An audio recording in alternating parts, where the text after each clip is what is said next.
लोक जनशक्ति पार्टी की नौ संकल्प सभा का भव्य आयोजन लखनऊ स्थित इंदिरा गांधी प्रतिष्ठान में उत्साहपूर्ण माहौल के बीच संपन्न हुआ। कार्यक्रम में उत्तर प्रदेश के सभी जिलाध्यक्ष, प्रदेश अध्यक्ष, प्रदेश पदाधिकारी तथा बड़ी संख्या में युवा, महिला और पुरुष कार्यकर्ताओं ने भाग लिया। सभा में राष्ट्रीय अध्यक्ष एवं केंद्रीय मंत्री चिराग पासवान ने संगठन को मजबूत बनाने, सामाजिक न्याय और विकास से जुड़े अपने विचार कार्यकर्ताओं के सामने रखे। कार्यक्रम में कार्यकर्ताओं का जोश और भारी जनसमर्थन देखने को मिला। अपनी जेब में लेकर घूमते हैं, जो हर मन से कदम कदम पर बात बात पर संविधान लहरा कर दिखाने की बात करते हैं, और जिन लोगों ने पिछले लोकसभा में भ्रमित करने का काम किया कि संविधान को खतरा है, आरक्षण को खतरा है, ये वो लोग हैं जिन्होंने हमेशा संविधान का और संविधान के रचयिता डॉक्टर बाबा साहेब भीमराव अंबेडकर जी का अपमान करने का काम किया। और आज ये लोग संविधान की बात करते हैं, ये लोग बाबा साहेब की बात करते हैं। मैं कांग्रेस और उनके सहयोगी दल का जिक्र कर रहा हूं, जिनको आज बाबा साहेब का नाम याद आता है, जिनको आज संविधान की चिंता होती है, तो पूछिए इनसे कि क्यों नहीं बाबा साहेब की एक तस्वीर, उनकी एक प्रतिमा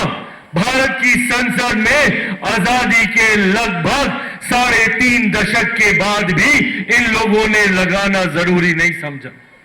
77 में जब मेरे नेता जीत कर गए, उन्हें इस बात का आश्चर्य होता था, ताज्जुब होता था कि जिन बाबा साहब के बनाए गए संविधान के आधार पर हमारी संसद चलती है, उस संसद में बाबा साहेब की एक प्रतिमा तक आजादी के इतने वर्षों के बाद इन लोगों ने लगाना जरूरी नहीं समझा।